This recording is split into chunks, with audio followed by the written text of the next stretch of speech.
또 도망치려고? 이번엔 정말로 정신병원에 쳐넣어버릴 거야. 아버지의 거친 목소리가 울려 퍼집니다. 이어서 들리는 어머니의 절규, 제발, 제발 병우만은 건드리지 마세요. 그리고 어린 자신의 울음소리까지. 병우는 녹음기를 떨어뜨리며 무너져 주저앉았습니다. 오늘 사연 시작하기 전에 무료 버튼인 구독과 좋아요 꾹 눌러주세요. 가을바람이 쌀쌀하게 불어오는 10월 초순, 병호는 아버지 묘 앞에 무릎을 꿇고 앉아 있었습니다. 묘비에는 최노식이라는 이름이 깊게 새겨져 있었고 그 옆으로는 빈자리가 하나 더 있었죠. 어머니가 들어갈 자리였는데 벌써 30년째 그 자리는 비어 있었습니다. 아버지, 올해도 혼자 왔습니다. 병호는 작은 목소리로 중얼거리며 술잔을 묘비 앞에 올려놓았습니다. 손이 미세하게 떨리고 있었죠. 50이 다 돼가는 나이에도 여전히 아버지 앞에서는 어린아이가 된 것 같았습니다. 어머니는 여전히 소식이 없네요. 아버지 말씀이 맞았나 봅니다.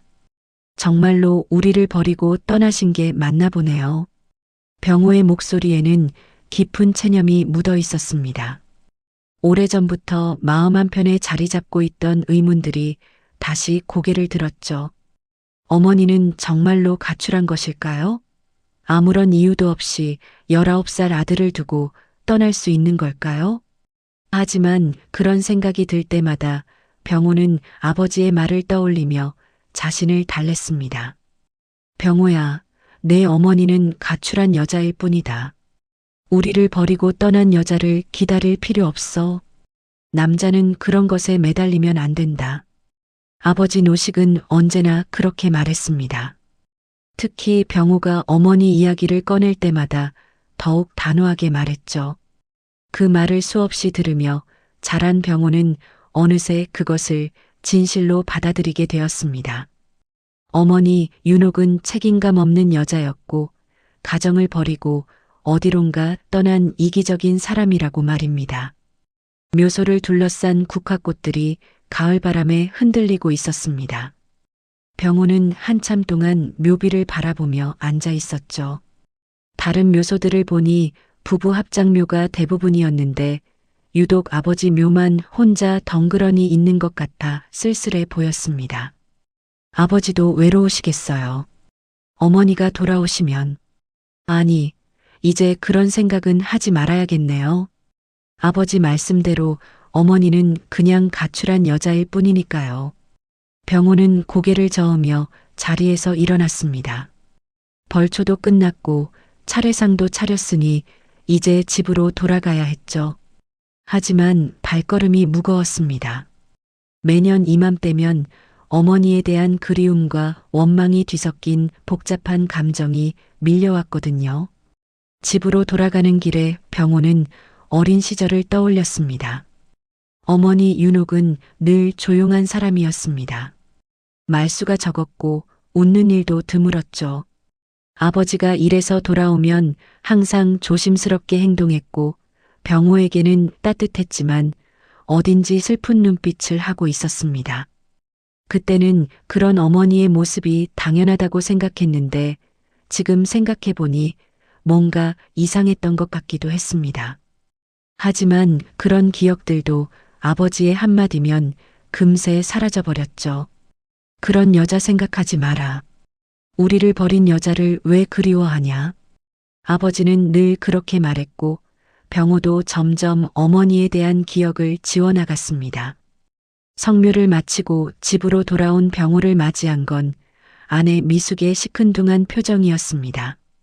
미숙은 부엌에서 저녁 준비를 하며 병호를 흘끔 보더니 입을 열었습니다. 또 혼자 다녀왔지? 매년 이맘때면 왜 이렇게 우울해져? 시어머니 얘기만 나오면 나는 왜 이렇게 기분이 나빠지는지 모르겠어. 미숙의 목소리에는 짜증이 묻어 있었습니다. 결혼한 지 20년이 넘었지만 미숙은 여전히 시어머니 이야기를 꺼내는 것을 싫어했죠. 처음에는 이해할 수 없었지만 이제는 그냥 받아들이게 되었습니다. 미수가 그런 말 하지 마. 어쨌든 내 어머니인데. 어머니? 어머니라는 이름이 다 똑같은 줄 아냐? 자식 버리고 떠난 여자가 무슨 어머니야. 미숙은 물을 썰어가며 날카롭게 말했습니다. 나도 어머니 잃고 살았지만 그래도 나는 끝까지 곁에 있었거든. 병상에서도 지켰고. 미숙의 어머니는 미숙이 25살 때 병으로 돌아가셨습니다. 마지막까지 간병하며 지켰던 미숙에게는 시어머니 윤옥이 이해할 수 없는 존재였죠. 어떻게 아들을 두고 그냥 사라질 수 있는지, 그런 사람을 왜 아직도 그리워하는지 도무지 납득이 안 됐습니다. 그래도 내 어머니는 어머니야. 살아계신지 돌아가셨는지도 모르고, 살아계시든 돌아가셨든 이미 우리와는 상관없는 사람이잖아. 19살 아들 두고 가출한 여자를 왜 아직도. 미숙은 말을 멈추고 한숨을 쉬었습니다. 당신도 이제 49인데 언제까지 그런 생각을 할 거야? 병호는 대답하지 않았습니다. 미숙의 말도 틀리지 않았으니까요. 정말로 어머니를 기다릴 이유가 있을까요? 30년 동안 소식 한 번 없던 사람을 왜 아직도 그리워하고 있는 걸까요? 저녁을 먹고 나서 병우와 미숙은 거실에서 텔레비전을 보고 있었습니다. 평소처럼 뉴스를 보다가 채널을 돌리던 중이었죠.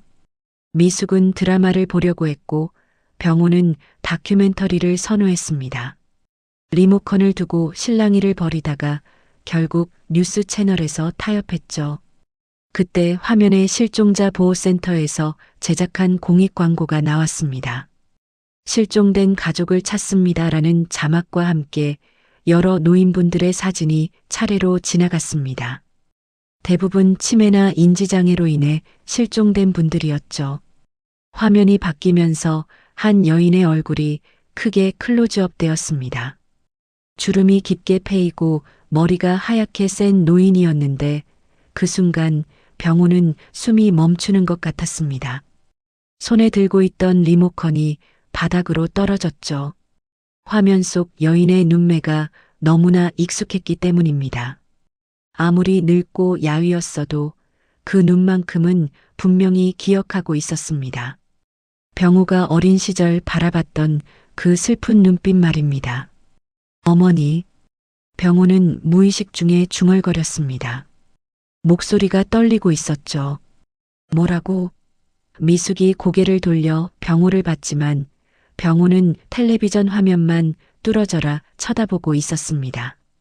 화면 하단에는 치매 어르신 윤옥 75세 마이너스 부산 실종자 보호센터 문이라는 자막이 천천히 흘러가고 있었습니다. 병우의 심장이 미친 듯이 뛰기 시작했습니다. 혈관이 터질 것 같았죠. 30년 만에 보는 어머니의 얼굴이었습니다. 늙고 야위었지만 분명히 어머니였습니다. 그동안 죽었을 거라고 생각했던 어머니가 살아계셨던 것입니다. 여보, 괜찮아? 얼굴이 하얗게 됐는데. 무슨 일이야? 미숙이 걱정스럽게 물었지만 병우는 여전히 말문이 막혀 있었습니다. 입술이 파르르 떨리고 있었죠. 화면이 바뀌고 다른 프로그램이 시작됐지만 병우는 한참 동안 그 자리에 그대로 앉아 있었습니다. 머릿속에는 온통 어머니의 얼굴만 떠올랐습니다. 가출한 여자라고 생각했던 어머니가 실종자 보호센터에 있다는 사실이 믿어지지 않았습니다. 치매 어르신이라는 자막이 계속 머릿속을 맴돌았습니다. 어머니가 치매에 걸리신 건가요? 그렇다면 언제부터였을까요? 혼자서 어떻게 살아오셨을까요? 온갖 궁금증과 걱정이 밀려왔습니다. 여보, 정말 무슨 일이야? 이상해. 미숙이 다시 물었고 병우는 그제야 정신을 차렸습니다. 아무것도 아니야. 그냥 좀 놀란 거야. 하지만 병우의 마음은 전혀 평온하지 않았습니다. 그날 밤 병우는 잠을 이루지 못했습니다. 옆에서 코를 고는 미숙을 보며 내일 당장 실종자 보호센터에 전화를 걸어야 할지 고민했습니다. 하지만 동시에 두려움도 있었죠. 만약 정말 어머니라면 왜 30년 동안 연락이 없었던 걸까요? 천장을 바라보며 병호는 아버지의 말을 되뇌었습니다. 어머니는 가출한 여자일 뿐이다. 하지만 이제 그 말이 진실인지 의문이 들기 시작했습니다. 어쩌면 지금까지 믿어왔던 모든 것이 거짓일지도 모른다는 생각이 들었습니다. 다음 날 아침 병호는 일찍 일어나 부산 실종자보호센터에 전화를 걸었습니다. 미숙이 아직 잠들어 있는 새벽 6시였죠. 떨리는 손으로 번호를 누르며 병호는 가슴이 터질 것 같았습니다. 네, 실종자보호센터입니다. 어제 텔레비전에서 봤는데요. 윤옥이라는 분이 계시다고. 병호의 목소리가 떨렸습니다. 아, 네. 윤옥 어르신 말씀이시군요. 가족분이신가요? 네, 저는 아들입니다. 최병호라고 합니다. 상담원은 친절하게 안내해 주었습니다. 어머니 윤옥은 일주일 전 부산 해운대 근처에서 발견되었다고 했습니다. 치매 증상이 심해서 자신의 신원을 정확히 밝히지 못했지만 가끔 병호야라는 이름을 부른다고 했죠. 그 말을 듣는 순간 병호는 눈물이 쏟아질 뻔했습니다. 지금 당장 가서 확인할 수 있을까요? 물론입니다. 오늘 오전에 오시면 됩니다. 다만 어르신 상태가 많이 좋지 않으니 놀라지 마세요. 병호는 서둘러 준비를 마치고 부산으로 향했습니다. 미숙에게는 급한 일이 생겼다고만 말했죠. 아직 확실하지 않은 상황에서 미숙을 자극하고 싶지 않았습니다. 부산까지 가는 2시간 동안 병호의 마음은 복잡했습니다. 정말 어머니일까요? 만약 어머니라면 왜 이제야 나타나신 걸까요? 30년 동안 어디서 무엇을 하며 사셨을까요? 온갖 생각이 머릿속을 떠돌았습니다. 실종자보호센터에 도착한 병호는 상담원의 안내를 받아 면회실로 향했습니다. 문을 열고 들어서는 순간 병호는 그 자리에서 얼어붙었습니다. 창가에 앉아있는 노인이 분명히 어머니였기 때문입니다. 윤옥은 많이 늙어 있었습니다. 머리는 완전히 하얗게 새었고 얼굴에는 깊은 주름이 패여 있었죠. 하지만 그 눈빛만큼은 여전히 병호가 기억하는 어머니의 눈빛이었습니다. 슬프고 애달픈 눈빛 말입니다. 어머니, 병호는 떨리는 목소리로 불렀습니다. 윤옥이 고개를 들었습니다. 한참 동안 병호를 바라보더니 눈이 흐려졌습니다. 입술이 파르르 떨리며 무언가 말하려고 했지만 제대로 된 말이 나오지 않았습니다. 병호야. 윤옥의 목소리는 너무나 약했습니다. 정말 병호야? 네, 어머니. 저예요. 병호예요. 병호는 무릎을 꿇고 어머니 앞에 앉았습니다. 눈물이 쏟아지려고 했지만 참았습니다. 윤옥은 병호의 얼굴을 만지려고 손을 뻗었지만 손이 계속 떨렸습니다. 치매 때문에 몸의 기능이 많이 떨어진 것 같았죠. 아직도 그 집이냐? 윤옥이 중얼거렸습니다. 그놈한테서 도망쳤는데. 어머니, 무슨 말씀이세요? 그놈이 누구죠? 병호는 당황했습니다. 하지만 윤옥은 대답하지 않고 계속 중얼거렸습니다. 도망쳤는데 왜 못 찾았지? 병호를 데리고 가려 했는데. 병호는 어머니의 말이 이해되지 않았습니다. 도망쳤다는 게 무슨 뜻일까요? 누구한테서 도망친 것일까요? 그리고 자신을 데리고 가려 했다는 건 또 무슨 의미일까요? 어머니, 천천히 말씀해 주세요. 누구한테서 도망친 거예요? 윤옥은 병호를 바라보며 눈물을 흘렸습니다. 미안해 병호야. 엄마가 못났어. 상담원이 다가와서 조용히 말했습니다. 어르신이 가끔 이런 식으로 말씀하세요. 치매 때문에 과거와 현재가 뒤섞여서 혼란스러워 하시는 것 같습니다. 병호는 고개를 끄덕였지만 마음 한편으로는 의문이 들었습니다. 어머니의 말이 단순한 치매 증상일까요? 아니면 실제로 있었던 일을 말하는 것일까요? 서류를 작성하고 어머니를 집으로 데려가는 과정에서 병호는 계속 어머니의 말을 떠올렸습니다. 그놈한테서 도망쳤다는 말이 특히 마음에 걸렸습니다. 혹시 아버지를 말하는 것일까요? 하지만 아버지는 그런 사람이 아니었는데 집으로 돌아가는 길에 윤옥은 계속 잠들어 있었습니다. 가끔 잠꼬대로 안 돼. 그러면 안 돼. 라고 중얼거렸죠. 병호는 운전하면서 어머니의 얼굴을 힐끔힐끔 봤습니다. 정말 30년 만에 보는 어머니였습니다. 집에 도착하자 미숙이 나와서 깜짝 놀랐습니다. 여보, 이분이 누구세요? 미숙아, 우리 어머니야. 실종자보호센터에서 찾았어. 미숙의 얼굴이 순간 굳어졌습니다. 뭐라고요? 시어머니라고요? 응, 어제 텔레비전에서 봤던 분이 정말 우리 어머니였어. 치매에 걸리셔서 기억을 많이 잃으셨지만 미숙은 윤옥을 위아래로 훑어봤습니다. 초라한 옷차림에 야윈 몸 그리고 멍한 표정의 노인이었죠. 이 사람이 정말 30년 전에 가출했던 그 시어머니일까요? 당신 확실해요? 정말 시어머니가 맞아요? 응, 확실해. 어머니가 내 이름도 부르셨어. 미숙의 표정이 차가워졌습니다. 우리 집에서 그런 여자랑 같이 못 살아. 당신 아버지 뼈도 못 편히 누우시겠다. 미숙아, 그런 말 하지 마. 어쨌든 내 어머니야. 어머니? 30년 동안 소식도 없던 사람이 갑자기 나타나서 어머니예요? 우리가 무슨 호구인 줄 아나? 미숙의 목소리가 점점 커졌고 윤옥이 깨어났습니다. 윤옥은 미숙을 보더니 무서워하는 듯한 표정을 지었습니다. 이분이 누구야? 윤옥이 떨리는 목소리로 물었습니다. 어머니, 제 아내 미숙이에요. 어머니 며느리죠. 윤옥은 미숙을 한참 바라보더니 고개를 저었습니다.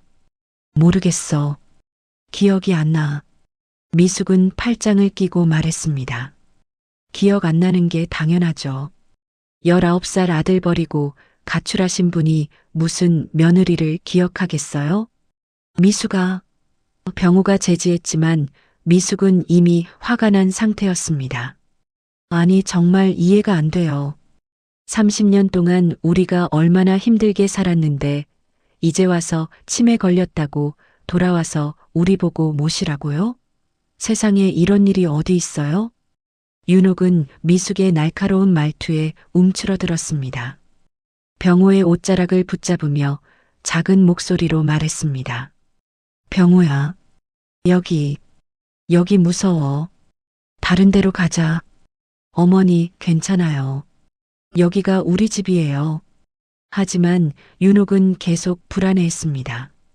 미숙의 차가운 시선을 받으며 더욱 위축되어 보였죠. 그날 저녁 병호와 미숙은 치열하게 말다툼을 벌였습니다. 미숙은 윤옥을 요양원에 보내자고 했고 병호는 집에서 모시겠다고 했습니다. 결국 타협점을 찾지 못한 채 서로 등을 돌리고 잠자리에 들었죠.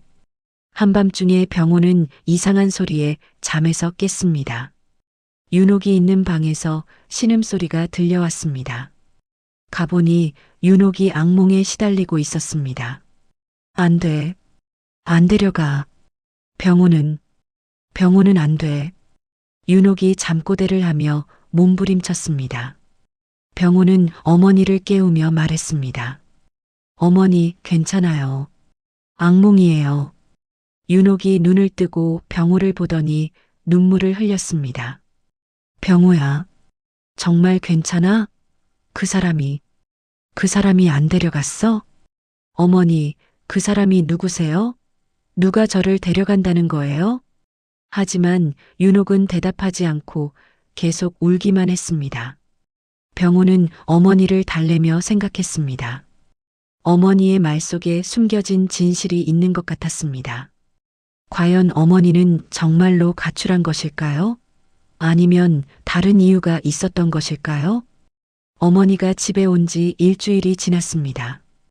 윤옥은 여전히 밤마다 악몽에 시달렸고 미숙과는 한마디 말도 제대로 나누지 못했습니다. 미숙은 윤옥이 있는 방에는 아예 들어가지 않았고 식사도 따로 차려주지 않았죠. 병우가 모든 것을 해야 했습니다. 미숙아, 이렇게 하면 안 되지 않겠어? 어쨌든 내 어머니인데. 당신 어머니 맞아요? 정말 확실해요? 미숙이 차갑게 반문했습니다. 30년 전 사람을 어떻게 확신할 수 있어요? 치매 걸린 노인이 아무 말이나 하는 걸 수도 있잖아요. 병우도 사실 완전히 확신하지 못했습니다. 어머니의 얼굴은 분명했지만 치매 때문에 말이 앞뒤가 맞지 않았고 예전 기억도 뒤죽박죽이었거든요. 하지만 가끔 어머니가 자신만 아는 이야기를 할 때면 확신이 들었습니다. 병우야, 내가 6살 때 개구리 잡으러 갔다가 연못에 빠진 거 기억나냐? 윤옥이 어느 날 갑자기 물었습니다. 병우는 깜짝 놀랐습니다. 그 일은 정말로 있었던 일이었거든요. 6살 때 동네 연못에서 개구리를 잡으려다가 물에 빠져서 어머니가 구해준 적이 있었습니다. 그런 세세한 일까지 기억하는 걸 보면 분명히 진짜 어머니가 맞았습니다. 하지만 어머니는 그런 옛날 일은 생생히 기억하면서도 왜 집을 떠났는지에 대해서는 명확하게 말하지 못했습니다. 가끔 그 사람이 무서워서 라고 중얼거리거나 병원에 끌려갔어 라고 말할 뿐이었죠. 병우는 어머니의 말이 계속 신경 쓰였습니다. 혹시 어머니가 말하는 그 사람이 아버지를 뜻하는 것일까요? 하지만 아버지는 화를 잘 내는 분이긴 했지만 어머니를 병원에 보낼 정도로 나쁜 사람은 아니었는데 의문을 풀기 위해 병우는 보건소에 갔습니다. 혹시 어머니의 과거 진료 기록이 남아있을지도 모른다고 생각했거든요. 보건소 직원은 친절하게 도와주었지만 30년 전 기록을 찾기는 쉽지 않았습니다. 최윤옥 씨 기록이요? 잠깐만요. 나이든 간호사가 오래된 파일을 뒤적거렸습니다. 아, 여기 있네요. 1989년도 기록이 하나 있는데 병우의 심장이 빨라졌습니다. 1989년이면 어머니가 사라진 바로 그 해였습니다. 어떤 기록인가요? 정신과 진료 의뢰서네요. 당시 남편분이 신청하신 것 같은데. 아, 이건 좀 이상하네요. 뭐가 이상한가요? 간호사는 기록을 자세히 보더니 말했습니다. 보통은 본인이 동의해야 하는데 이건 보호자 강제 입원으로 되어 있어요. 정신병원 입원 기록입니다. 병우는 충격을 받았습니다. 어머니가 정신병원에 입원했다고요? 그것도 강제로요? 누가 보호자로 되어 있나요? 최노식 씨로 되어 있네요. 환자와의 관계는 남편으로 기재되어 있습니다.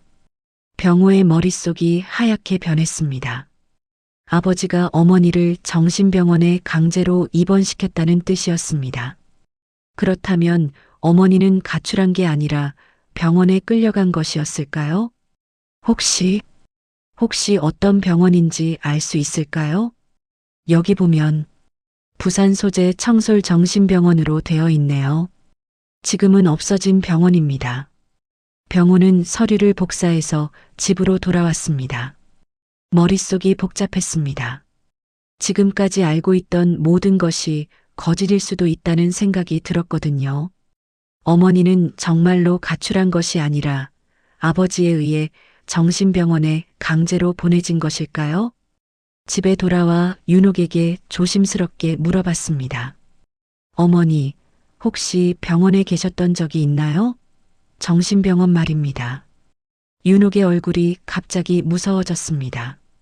몸을 떨며 뒤로 물러났죠. 병원, 그 무서운 병원. 다시는 안 가. 절대 안 가. 윤옥이 공포에 질린 목소리로 말했습니다. 어머니, 괜찮아요. 이제 안 가셔도 돼요. 누가 병원에 보냈나요? 윤옥은 한참 동안 떨다가 병호의 팔을 움켜잡았습니다. 병원, 끌려갔어. 널 데리고 가려 했는데 그 사람이 못 가게 했어. 그 사람이 누구예요, 어머니? 무서운 사람. 무서운. 윤옥이 더 이상 말하지 못하고 울기 시작했습니다. 병호는 충격을 받았습니다. 어머니의 말이 점점 더 구체적으로 들렸거든요. 정말로 누군가가 어머니를 병원에 강제로 보냈고 어머니는 자신을 데리고 가려고 했었다는 뜻이었습니다. 그날 밤 병호는 미숙에게 보건소에서 알아낸 사실을 이야기했습니다. 미숙은 처음에 믿지 않았습니다. 그럴 리가 없어요. 시아버지가 그런 분이 아니었잖아요. 병호 씨한테 그렇게 잘해주셨는데. 하지만 기록이 있어, 미숙아. 아버지가 직접 신청하신 거야. 미숙의 표정이 복잡해졌습니다. 그렇다면 시어머니가 정말로 가출한 게 아니라는 거예요? 그런 것 같아. 어머니도 계속 그런 말씀을 하시잖아. 병원에 끌려갔다고. 미숙은 한참 동안 말이 없었습니다. 그러더니 갑자기 화를 냈습니다. 그럼 더 화가 나네요. 우리 엄마도 그랬거든요. 시댁에 잘 보이려다가 병 얻어서 죽었어요. 시어머니들은 다 그래요. 남편한테 순종하라고. 그러다가 자기가 병들어서 죽는 거예요. 병호는 미숙이 갑자기 왜 그런 말을 하는지 이해할 수 없었습니다. 무슨 소리야? 우리 어머니랑 당신 어머니가 무슨 상관이야? 똑같아요. 시댁 눈치 보다가 정신병 걸린 거잖아요. 그런 사람들 때문에 우리 같은 며느리들이 더 힘들어지는 거예요. 미숙의 과거 이야기를 처음 듣는 병호는 당황했습니다. 미숙의 어머니도 그런 일을 겪었다는 걸 이제야 알았거든요. 미숙아, 당신 어머니 이야기를 왜 이제야 하는 거야? 말해봐야 뭐해요. 어차피 돌아가신 분인데. 미숙의 목소리에 쓸쓸함이 묻어 있었습니다. 저도 어머니 간병하면서 얼마나 힘들었는지 몰라요. 그런데 시어머니는 자식 버리고 도망갔잖아요. 부러웠어요, 솔직히. 병호는 미숙의 진심을 처음 들었습니다. 미숙도 어머니를 잃은 상처가 있었던 것입니다. 그날 밤 윤옥은 또다시 악몽에 시달렸습니다. 안 돼. 병호를 두고 갈 수 없어. 다시 와야 해. 잠꼬대가 더욱 심해졌습니다. 병호는 어머니를 깨우지 않고 그 말을 들었습니다.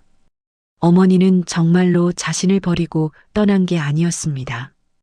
오히려 자신을 지키려고 했던 것 같았습니다. 그렇다면 아버지는 왜 어머니를 병원에 보냈을까요? 무슨 일이 있었던 걸까요? 병호는 진실을 알아야겠다고 생각했습니다. 어머니의 기억이 완전히 사라지기 전에 무슨 일이 있었는지 알아내야 했습니다. 미숙 몰래 어머니와 함께 옛집에 가보기로 마음먹었습니다. 혹시 그곳에 단서가 남아있을지도 모르니까요. 다음 날 미숙이 시장에 간 사이 병호는 윤옥에게 말했습니다. 어머니, 옛날 살던 집에 한번 가볼까요? 윤옥의 얼굴이 하얗게 질렸습니다. 그 집은 안 돼. 무서워. 괜찮아요, 어머니. 제가 같이 가니까요. 혹시 기억나는 게 있을지도 몰라요. 윤옥은 한참 망설이다가 고개를 끄덕였습니다. 창고는 정말 무서워. 창고라는 말에 병호는 궁금해졌습니다. 옛집 뒤편에 있던 작은 창고 말일까요? 거기에 무엇이 있었던 걸까요? 어머니가 그토록 무서워하는 이유가 뭘까요? 병호는 어머니와 함께 옛집으로 향했습니다. 30년 만에 돌아가는 그 집에서 과연 어떤 진실을 발견하게 될까요? 옛집으로 가는 길에 윤옥은 계속 불안해했습니다. 손을 떨며 병호의 팔을 붙잡고 정말 가야 하냐고 몇 번이나 물었죠. 병호는 어머니를 달래며 천천히 운전했습니다. 괜찮아요, 어머니. 그냥 한번 보고 오는 거예요. 무서우면 바로 돌아올게요. 30년 전에 살던 집은 지금 빈집이 되어 있었습니다. 아버지가 돌아가신 후 병호가 팔려고 했지만 워낙 낡아서 사려는 사람이 없었거든요. 대문부터 녹이 슬어 있었고 마당에는 잡초가 무성했습니다. 윤옥은 집을 보자마자 몸을 떨기 시작했습니다. 여기가 그 집이야. 무서운 집. 어머니, 우리가 살던 집이에요. 기억나세요? 윤옥은 고개를 저었습니다. 기억 안 나. 아니, 기억하기 싫어. 나쁜 기억만. 병호는 어머니의 손을 잡고 천천히 집 안으로 들어갔습니다.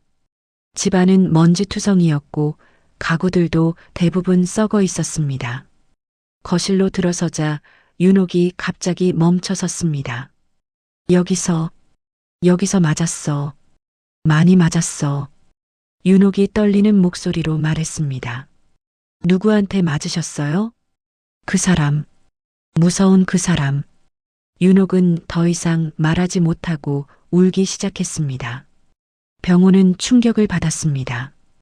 어머니가 집에서 맞았다고 했는데 그렇다면 아버지가 어머니를 때렸다는 뜻일까요? 어린 시절 병호는 부모님이 싸우는 소리를 종종 들었지만 아버지가 어머니를 때리는 걸 직접 본 적은 없었습니다. 어머니, 아버지가 때리셨나요? 윤옥은 병호를 바라보며 눈물을 흘렸습니다. 너를 지키려고 했는데 그 사람이 화내서. 병호의 마음이 아팠습니다. 어머니가 자신을 지키려다가 아버지한테 맞았다는 것일까요? 그런데 무엇으로부터 자신을 지키려고 했던 걸까요? 뒤편 창고로 가는 길에 윤옥의 발걸음이 더욱 느려졌습니다. 창고는 정말 싫어. 그 방이 무서워. 어머니, 창고에 뭐가 있었나요? 어두운 방. 갇혔어. 오래 갇혀 있었어.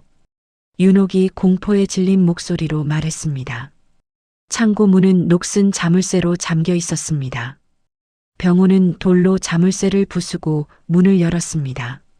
안에서는 곰팡이 냄새가 심하게 났고 어둠 때문에 아무것도 보이지 않았습니다. 휴대폰 불빛으로 비춰보니 낡은 상자들과 농기구들이 어지럽게 놓여 있었습니다. 그런데 한쪽 구석에 이상한 흔적이 있었습니다. 벽에 손톱으로 긁은 듯한 자국들이 있었고 바닥에는 낡은 이불이 놓여 있었습니다. 윤옥은 그 이불을 보자마자 비명을 질렀습니다. 아니야. 거기 다시 안 들어가. 싫어. 어머니, 여기서 무슨 일이 있었나요? 갇혔어. 오래 갇혀 있었어. 밥도 안 줬어. 윤옥이 떨리며 말했습니다. 병호를 만나러 가려고 했는데 못 가게 했어. 병호는 소름이 돋았습니다. 어머니가 이 창고에 감금되어 있었다는 뜻이었습니다. 아버지가 어머니를 여기에 가둬놨던 것일까요? 상자들을 뒤지던 중 병호는 이상한 것을 발견했습니다. 낡은 나무 상자 안에 작은 녹음기가 들어 있었던 것입니다. 오래된 카세트 녹음기였는데 아직 테이프가 들어 있었습니다. 이게 뭐지?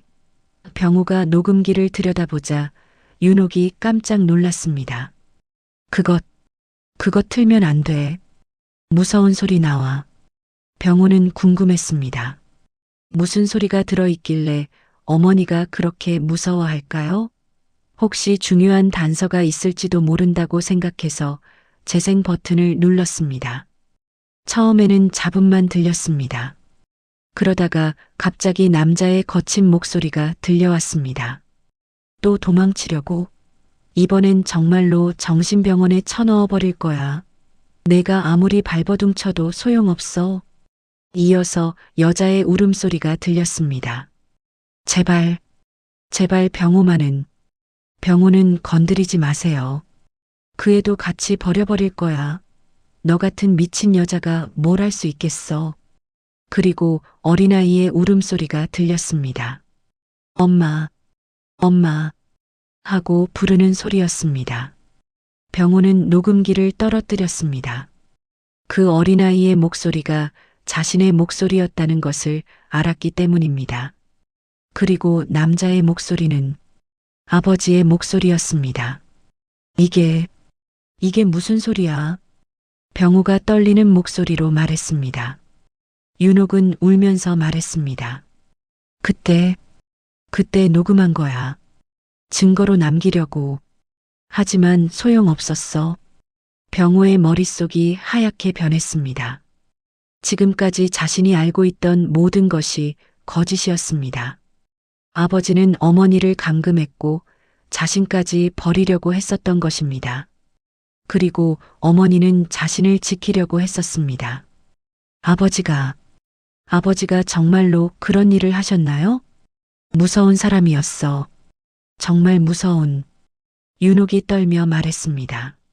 너를 지키려고 했는데 결국 못 지켰어. 미안해 병호야. 병호는 주저앉았습니다. 평생 존경했던 아버지가 사실은 어머니를 학대하고 자신까지 버리려고 했다니 믿을 수가 없었습니다. 그런데 녹음기 속 목소리는 분명히 아버지의 목소리였습니다. 그럼 어머니는 왜 병원에 가게 되신 거예요? 도망치려고 했어. 너를 데리고. 하지만 잡혔어. 그래서 병원에. 윤옥이 끊어지는 목소리로 말했습니다. 병호는 모든 것을 이해했습니다. 어머니는 아버지의 학대를 피해 자신과 함께 도망치려고 했었습니다. 하지만 아버지가 그것을 막고 어머니를 정신병원에 강제로 보냈던 것입니다. 그럼 지금까지 제가 알고 있던 건 모두 거짓이었나요? 윤옥은 고개를 끄덕였습니다. 너를 지키려고. 엄마는 너를 정말 사랑했어. 그 순간 병호는 무너져 버렸습니다. 30년 동안 어머니를 원망했던 자신이 부끄러웠습니다. 어머니는 가출한 것이 아니라 자신을 구하려고 했었던 것입니다. 창고에서 나오는 길에 윤옥이 갑자기 비틀거렸습니다. 어지러워. 머리가. 어머니. 병호가 어머니를 부축했지만 윤옥은 그대로 쓰러졌습니다. 병호는 급히 119에 신고하고 병원으로 향했습니다. 구급차 안에서 윤옥은 의식을 잃은 채였고 병호는 어머니의 손을 꼭 잡고 있었습니다. 어머니, 제가 이제야 알았어요. 정말 죄송해요. 병호는 눈물을 흘리며 중얼거렸습니다. 하지만 윤옥은 대답하지 않았습니다. 병원에 도착할 때까지 의식을 찾지 못했죠. 의사는 심각한 표정으로 말했습니다. 뇌혈관에 문제가 생긴 것 같습니다. 치매가 급속도로 진행될 수 있습니다. 병호는 절망했습니다. 이제야 진실을 알았는데 어머니와 제대로 대화할 시간이 얼마 남지 않았다는 뜻이었습니다. 과연 어머니에게 용서를 구할 수 있을까요? 병원에서 윤옥의 상태가 안정된 후 병호는 집으로 돌아와 미숙에게 모든 것을 털어놓았습니다. 창고에서 발견한 녹음기와 그 안에 담긴 충격적인 내용까지 모두 말했죠. 미숙은 처음에 믿지 않았습니다. 그럴 리 없어요. 시아버지가 그런 분이 아니었는데. 직접 들어봐. 병호는 녹음기를 가져와서 미숙에게 들려주었습니다. 녹음기에서 나오는 아버지의 거친 목소리와 어머니의 울음소리, 그리고 어린 병호의 울음소리를 들은 미숙의 얼굴이 점점 굳어졌습니다. 녹음이 끝난 후 미숙은 한참 동안 말이 없었습니다. 이런 일이 정말 있었던 거예요? 응. 어머니가 직접 녹음하신 거야. 증거로 남기려고 했던 것 같아. 미숙은 복잡한 표정을 지었습니다. 그럼 시어머니가 정말로 당신을 지키려고. 그래. 어머니는 나를 데리고 도망치려고 했어. 하지만 아버지가 그걸 막고 어머니를 정신병원에 보낸 거야. 미숙은 자리에서 일어나 창밖을 바라봤습니다. 한참 후에 돌아서서 말했습니다. 저도 사실 비슷한 경험이 있어요. 뭐? 제 어머니 이야기요. 제가 어릴 때 아버지가 어머니한테 심하게 했어요. 때리고 소리 지르고 어머니는 그냥 참고 살았죠. 병호는 미숙의 고백에 놀랐습니다.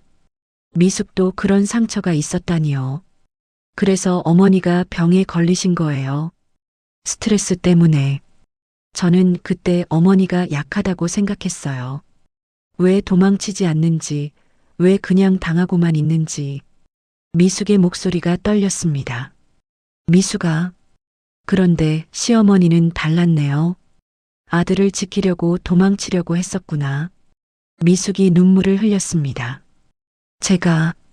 제가 너무 몰랐어요. 병호는 미숙을 안아주었습니다. 둘 다 어머니를 잃었지만 각자 다른 상처를 가지고 있었던 것입니다. 우리 둘 다 어머니를 잃어버렸던 거야. 병호가 조용히 말했습니다. 시어머니한테 정말 죄송해요. 그렇게 힘드셨는데 제가 너무 차갑게 대했어요. 다음 날 병호와 미숙은 함께 병원을 찾았습니다.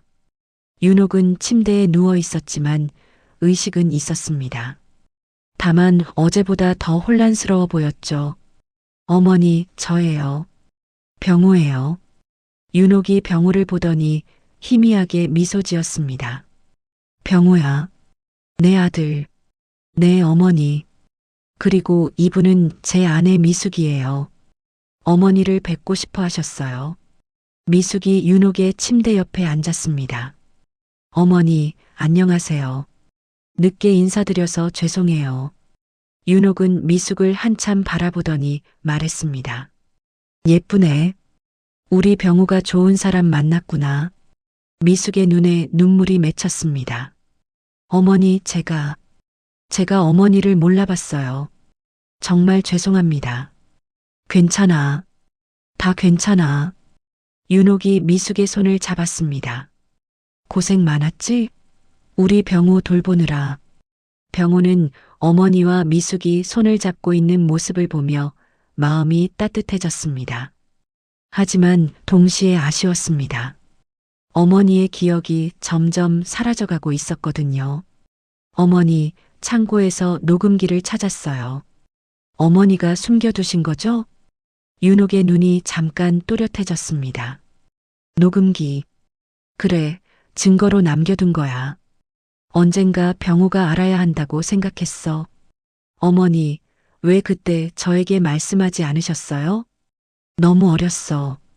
그리고 그 사람이 무서웠어. 너까지 다칠까봐. 윤옥이 힘겹게 말했습니다. 병호는 어머니의 손을 꼭 잡았습니다.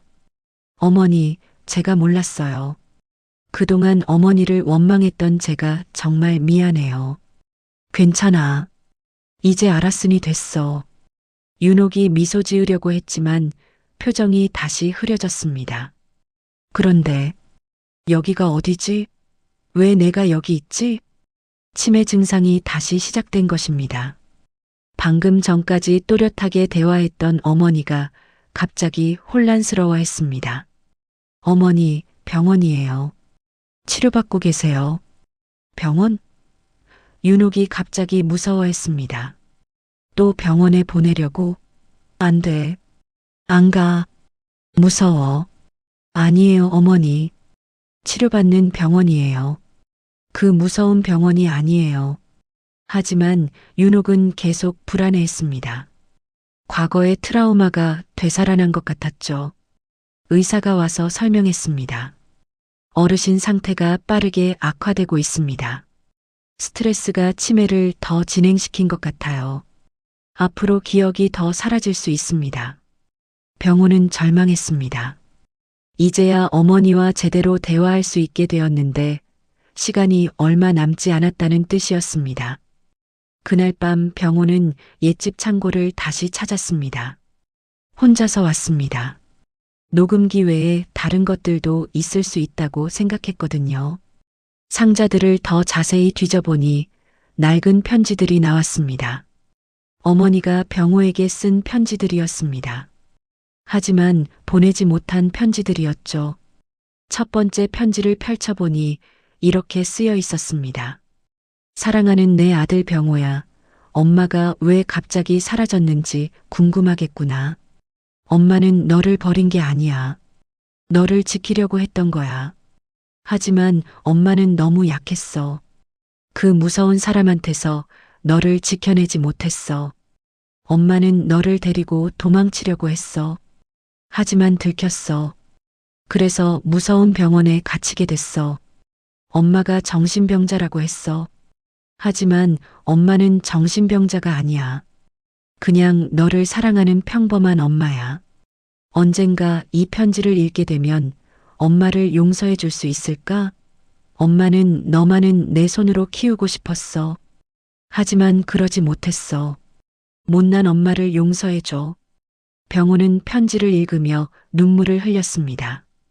어머니의 진심이 고스란히 담겨 있었습니다. 두 번째 편지에는 이런 내용이 있었습니다. 병호야, 엄마는 지금 무서운 곳에 있어. 하지만 너를 생각하면서 견디고 있어. 언젠가 다시 만날 수 있을 거야. 그때까지 건강하게 잘 자라줘. 엄마는 항상 너를 사랑해. 편지는 총 10통이 있었습니다. 모두 병호에 대한 사랑과 미안함이 담겨 있었죠. 마지막 편지는 이렇게 끝났습니다. 병호야, 엄마가 언젠가 돌아갈 수 있을까? 아니면 영영 만날 수 없을까? 모르겠어. 하지만 한 가지는 확실해. 엄마는 죽는 날까지 너를 사랑할 거야. 그것만은 절대 잊지 마. 병호는 편지들을 가슴에 꼭 안았습니다. 어머니의 사랑이 이렇게 깊었다니요.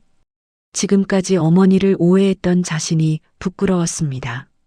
창고를 나오며 병호는 결심했습니다. 어머니가 남은 시간 동안 행복하게 지낼 수 있도록 최선을 다하겠다고 말입니다. 그리고 어머니가 평생 간직했던 사랑에 보답하겠다고 다짐했습니다. 집으로 돌아가는 길에 병호는 어머니의 마지막 편지 구절을 계속 되뇌었습니다. 엄마는 죽는 날까지 너를 사랑할 거야. 그 사랑을 이제야 깨달았지만 늦지 않았다고 생각했습니다. 어머니께 그 사랑을 돌려드릴 시간이 아직 조금은 남아 있었으니까요. 다음 날 아침 병호는 어머니가 쓴 편지들을 가지고 병원으로 향했습니다. 미숙도 함께였죠. 병실에 들어서니 윤옥은 창밖을 바라보며 앉아 있었습니다. 어제보다 더 야위어 보였습니다. 어머니, 안녕하세요. 병호가 다가가자 윤옥이 고개를 돌렸습니다. 누구세요? 윤옥이 병호를 알아보지 못했습니다. 하룻밤 사이에 기억이 더 사라진 것 같았죠. 저예요, 어머니. 병호예요. 어머니 아들이에요. 윤옥은 한참 동안 병호를 바라보더니 희미하게 미소 지었습니다. 아, 병호. 내 아들. 내 어머니. 어제 창고에서 어머니가 쓰신 편지들을 찾았어요. 병호는 편지 한 통을 꺼내 어머니에게 보여드렸습니다. 윤옥은 편지를 보더니 눈물을 흘렸습니다. 이거 내가 썼나? 기억이 안 나. 어머니가 저한테 쓰신 편지예요. 정말 감동적이었어요. 병호는 편지를 읽어드리기 시작했습니다. 사랑하는 내 아들 병호야. 엄마가 왜 갑자기 사라졌는지 궁금하겠구나. 편지를 듣던 윤옥의 눈에서 눈물이 계속 흘러내렸습니다. 자신이 쓴 글이지만 기억하지 못하는 것 같았죠. 하지만 그 감정만큼은 여전히 남아있는 것 같았습니다. 어머니, 저는 이제야 알았어요. 어머니가 저를 얼마나 사랑하셨는지, 저를 지키려고 얼마나 애쓰셨는지. 병호는 어머니의 손을 잡고 무릎을 꿇었습니다. 어머니, 제가 정말 죄송해요. 지금까지 어머니를 오해했어요. 가출하신 줄 알았어요. 저를 버리신 줄 알았어요. 윤옥은 병호의 머리를 쓰다듬었습니다. 비록 기억은 흐릿했지만 모성은 여전히 남아 있었습니다. 괜찮아. 괜찮아, 내 아들. 엄마가 못났어. 아니에요, 어머니. 어머니는 훌륭한 분이세요. 저를 지키려고 그렇게 힘든 일을 겪으셨는데 미숙도 다가와서 윤옥의 다른 손을 잡았습니다. 어머니, 저도 정말 죄송해요. 어머니가 그런 고생을 하셨는데 제가 너무 몰랐어요. 윤옥은 미숙을 바라보며 물었습니다. 당신은 누구세요? 저는 병호 아내 미숙이에요. 어머니 며느리죠. 며느리. 아, 그래. 윤옥이 미숙의 얼굴을 쓰다듬었습니다. 고생 많았겠네. 우리 병호 돌보느라. 미숙은 울면서 말했습니다. 어머니, 제가 어머니를 차갑게 대해서 죄송해요. 사실 저도 어머니 없이 자란 상처가 있었어요. 그래, 그럼 우리 비슷하네. 윤옥이 미숙을 안아주었습니다. 어머니 없이 자라는 건 참 외로운 일이지. 미숙은 시어머니의 품에서 울었습니다. 어린 시절부터 그리워했던 어머니의 따뜻함을 느끼는 것 같았죠. 어머니, 저희 엄마도 아버지 때문에 많이 힘들어 하셨어요. 그때는 이해 못했는데 이제야 알겠어요. 얼마나 힘드셨을지. 윤옥은 미숙의 머리를 쓰다듬으며 말했습니다. 다 지난 일이야. 이제 우리 함께 행복하게 살자. 하지만 그 순간 윤옥이 갑자기 혼란스러워했습니다. 여기가 어디지? 왜 내가 여기 있지? 병호는 걱정되었습니다. 어머니의 상태가 점점 나빠지고 있었거든요. 의사 말로는 앞으로 기억이 더 빨리 사라질 수 있다고 했습니다. 어머니, 병원이에요. 치료받고 계세요. 병원? 윤옥이 또다시 무서워했습니다. 안 돼. 그 무서운 병원 아니야? 아니에요, 어머니. 여기는 좋은 병원이에요. 어머니를 돌봐드리는 곳이에요. 병호는 어머니를 달래며 생각했습니다. 어머니께 해드릴 수 있는 일이 무엇일까요? 남은 시간 동안 어머니를 행복하게 해드리려면 어떻게 해야 할까요? 그때 간병인이 들어와서 말했습니다. 어르신이 계속 집에 가고 싶다고 하세요. 어떻게 하시겠어요? 병호는 미숙과 눈을 마주쳤습니다. 미숙이 먼저 말했습니다. 집으로 모셔오죠. 어머니가 원하신다면. 하지만 간병이 힘들 텐데. 괜찮아요. 제가 도와드릴게요. 어머니를 이제야 제대로 모시고 싶어요. 병호는 미숙의 말에 감동했습니다. 미숙도 변한 것 같았습니다. 윤옥을 진정한 어머니로 받아들이기 시작한 것 같았죠. 의사와 상담한 결과 집에서 간병하는 것도 가능하다고 했습니다. 다만 상태가 악화되면 언제든 병원으로 와야 한다고 했죠. 집으로 돌아온 윤옥은 처음에는 불안해했습니다. 하지만 병호와 미숙이 따뜻하게 돌봐주자 점차 안정을 찾았습니다. 여기가 우리 집이야? 윤옥이 물었습니다. 네, 어머니. 이제 여기가 어머니 집이에요. 병호가 대답했습니다. 미숙은 어머니 방을 정성껏 꾸며드렸습니다. 따뜻한 이불과 부드러운 쿠션, 그리고 윤옥이 좋아할 만한 꽃들을 놓아드렸죠. 고마워. 정말 고마워. 윤옥이 미숙의 손을 잡으며 말했습니다. 어머니, 당연한 일이에요. 제가 어머니를 잘 모시겠어요. 그날 저녁 세 사람은 함께 식사를 했습니다. 윤옥은 기억을 잃어가고 있었지만 가족의 따뜻함은 느끼는 것 같았습니다. 맛있어. 정말 맛있어. 윤옥이 미숙이 해준 음식을 먹으며 미소 지었습니다. 더 드시고 싶으시면 언제든 말씀하세요, 어머니. 병호는 그 모습을 보며 마음이 따뜻해졌습니다. 비록 늦었지만 이제라도 진짜 가족이 된 것 같았습니다. 밤에 윤옥이 잠들기 전 병호는 어머니에게 편지를 다시 읽어드렸습니다. 병호야, 엄마는 죽는 날까지 너를 사랑할 거야. 그것만은 절대 잊지 마. 윤옥은 편지를 들으며 눈물을 흘렸습니다. 내가 정말 그렇게 썼나? 네, 어머니. 어머니가 저를 얼마나 사랑하시는지 알 수 있었어요. 고마워. 내 아들. 정말 고마워. 윤옥은 그렇게 말하며 잠들었습니다. 병호는 어머니의 잠든 얼굴을 바라보며 생각했습니다. 비록 시간이 얼마 남지 않았지만 어머니와 함께하는 이 시간들이 소중했습니다. 미숙도 옆에 와서 말했습니다. 여보, 우리가 정말 늦게 깨달았네요. 그래. 하지만 이제라도 깨달은 게 다행이야. 어머니께서 편안하게 지내실 수 있도록 최선을 다해요. 병호는 미숙의 손을 꼭 잡았습니다. 세 사람이 진정한 가족이 되는 순간이었습니다. 비록 어머니의 기억은 점점 사라져가고 있었지만 사랑만큼은 더욱 깊어지고 있었습니다. 윤옥이 집에서 지낸 지 한 달이 지났습니다. 처음에는 조금씩 나아지는 것 같았지만 시간이 갈수록 상태가 악화되었습니다. 이제는 병호의 이름도 자주 잊어버렸고 미숙을 처음 보는 사람처럼 대할 때도 있었습니다. 어머니, 저예요. 병호예요. 병호가 매일 아침 똑같은 말을 반복했습니다. 윤옥은 병호를 한참 바라보다가 고개를 끄덕였습니다. 병호. 아, 내 아들. 맞지? 네, 어머니. 맞아요. 하지만 점심때가 되면 윤옥은 또다시 병호를 알아보지 못했습니다. 이름은 잊어도 얼굴에서 느껴지는 친근함은 남아있는 것 같았지만 확실하지 않았습니다. 미숙은 윤옥을 정성껏 돌봤습니다.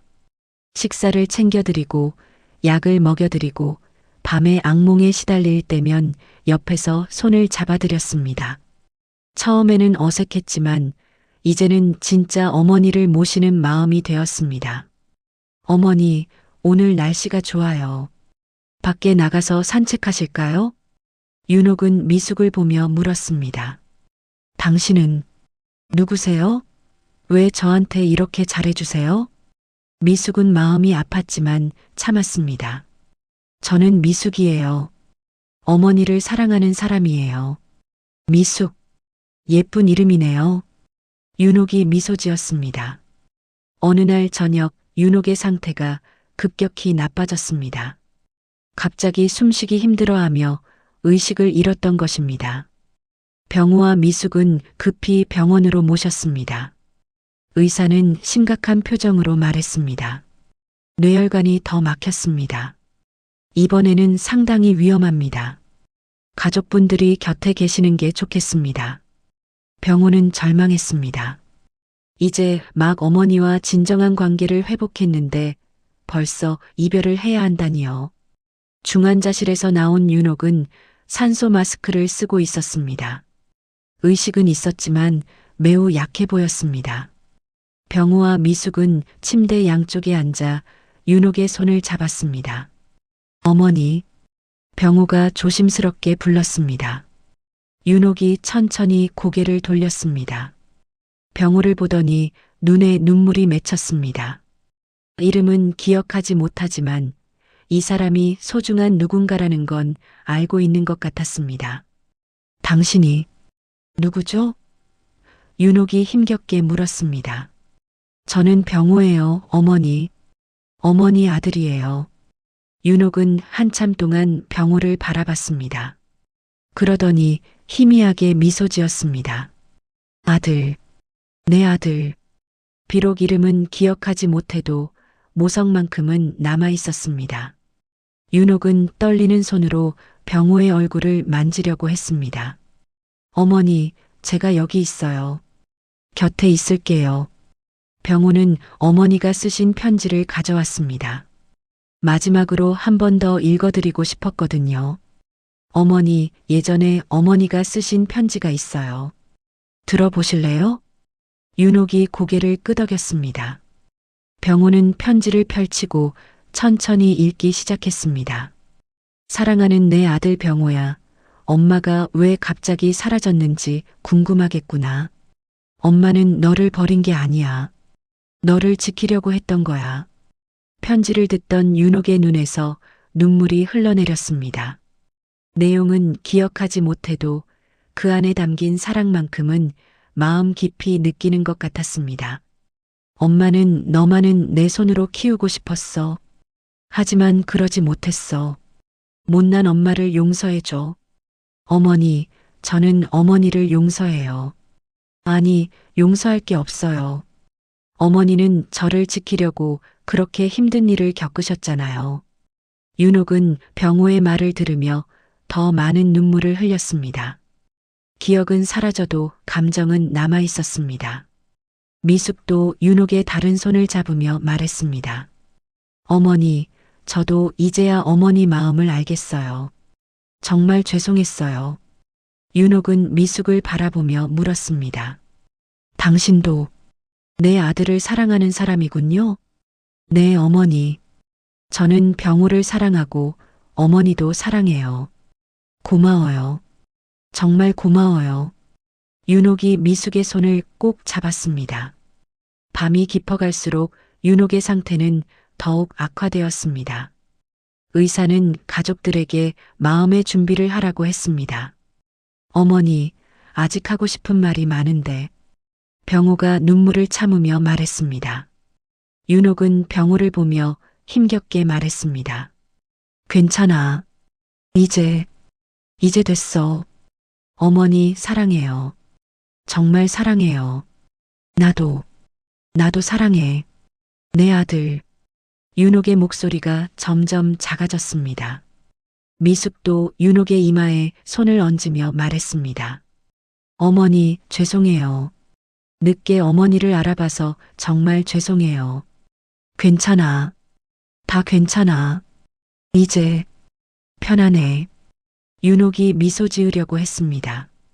새벽 5시 윤옥은 조용히 숨을 거두었습니다. 병호와 미숙이 양손을 잡고 있는 가운데 평안한 표정으로 세상을 떠났습니다. 병호는 어머니의 손을 놓지 않고 계속 말했습니다. 어머니, 정말 고생 많으셨어요. 이제 편히 쉬세요. 저는 어머니를 평생 기억할게요. 미숙도 울면서 말했습니다. 어머니, 짧은 시간이었지만 진짜 어머니가 되어주셔서 감사했어요. 간호사가 와서 조용히 말했습니다. 어르신이 정말 편안하게 가셨네요. 가족분들이 곁에 계셔서 그런 것 같아요. 병호는 어머니의 얼굴을 바라봤습니다. 고통스러워하던 표정이 사라지고 정말 평안해 보였습니다. 마치 오랫동안 기다렸던 휴식을 찾은 것 같았죠. 어머니, 이제야 다시 당신의 아들이 됩니다. 병고가 어머니의 이마에 입맞춤을 했습니다. 윤옥은 이름을 잊어버렸지만 사랑만큼은 끝까지 기억하고 있었습니다. 그리고 그 사랑은 병호와 미숙의 마음속에 영원히 남게 되었습니다.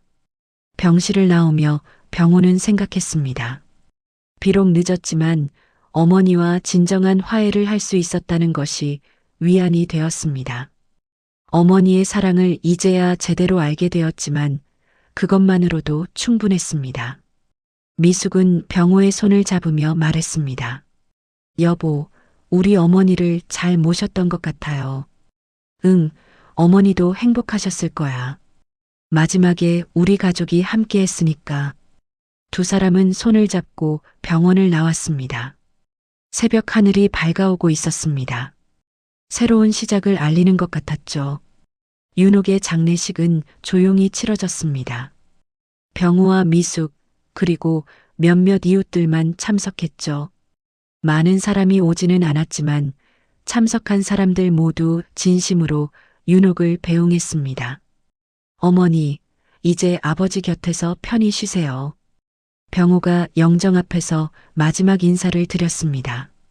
그동안 정말 고생 많으셨어요.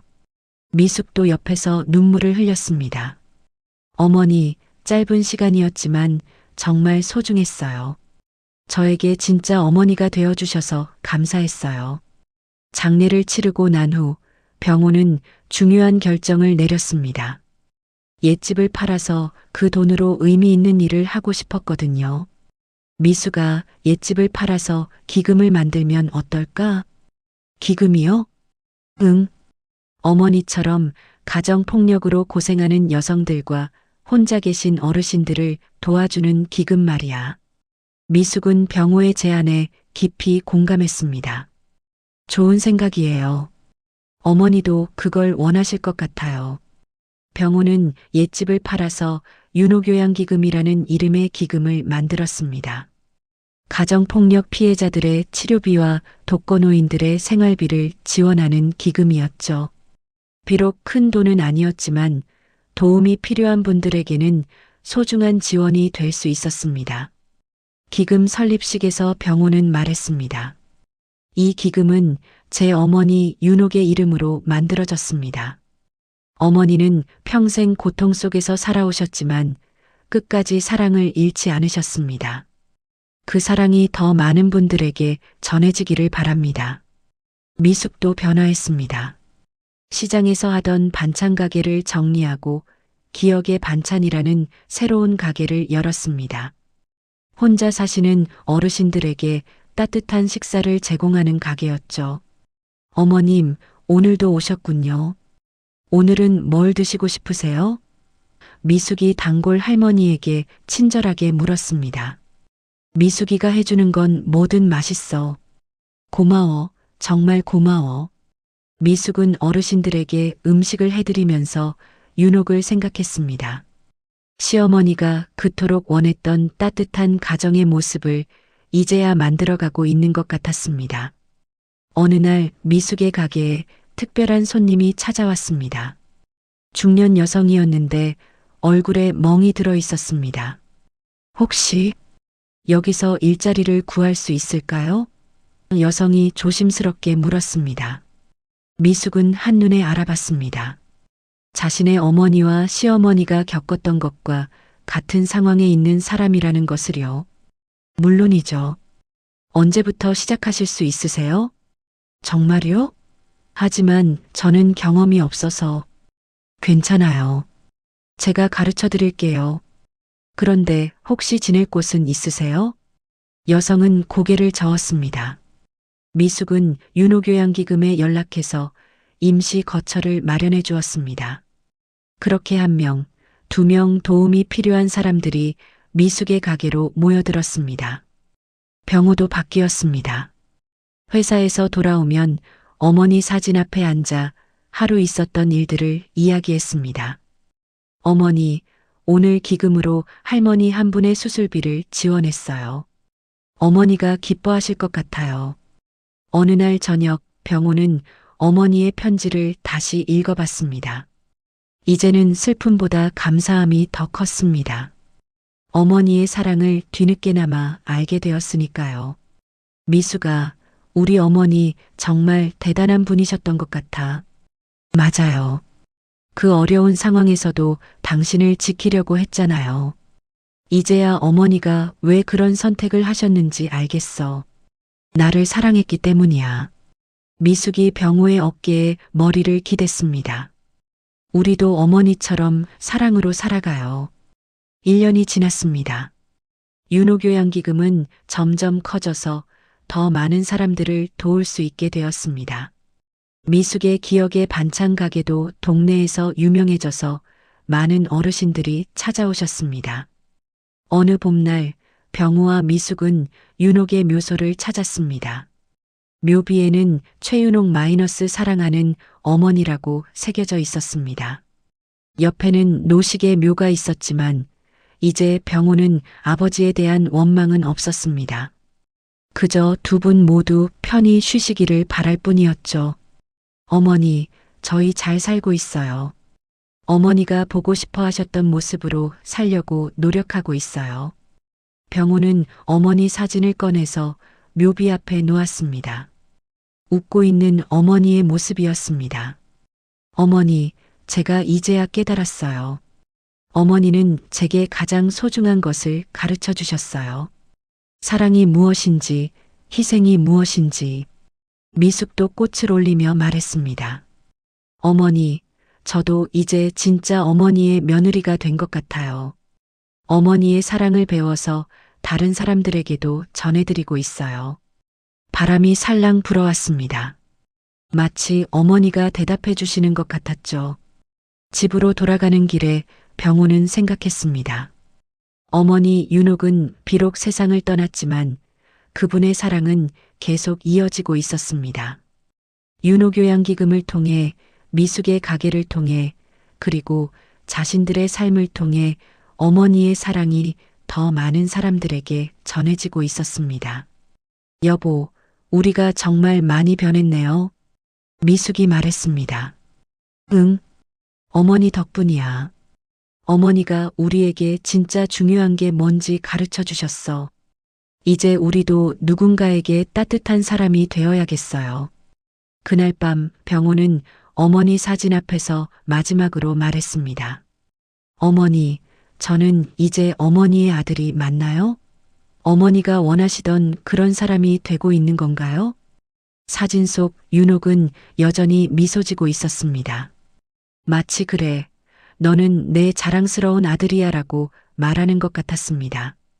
병호는 처음으로 마음이 편안해졌습니다. 평생 품고 있던 죄책감과 그리움이 사라지고 대신 감사함과 사랑이 가득 찼습니다. 잊으려 했던 이름 속에 나도 있었어요. 이제야 다시 당신의 아들이 됩니다. 병호의 말이 끝나자 방 안에 따뜻한 기운이 흘렀습니다. 윤옥의 사랑이 마침내 제자리를 찾은 것 같았습니다. 그리고 그 사랑은 앞으로도 계속해서 많은 사람들의 마음을 따뜻하게 만들어갈 것입니다. 세상에는 아직도 윤옥과 같은 어머니들이 많이 계십니다. 그분들의 사랑이 잊히지 않고 제대로 전해질 수 있기를 바라며 병호와 미숙은 오늘도 따뜻한 하루를 시작합니다. 오늘도 마음속 이야기를 함께 해주셔서 감사합니다. 구독과 좋아요로 다음 만남을 약속해 주세요.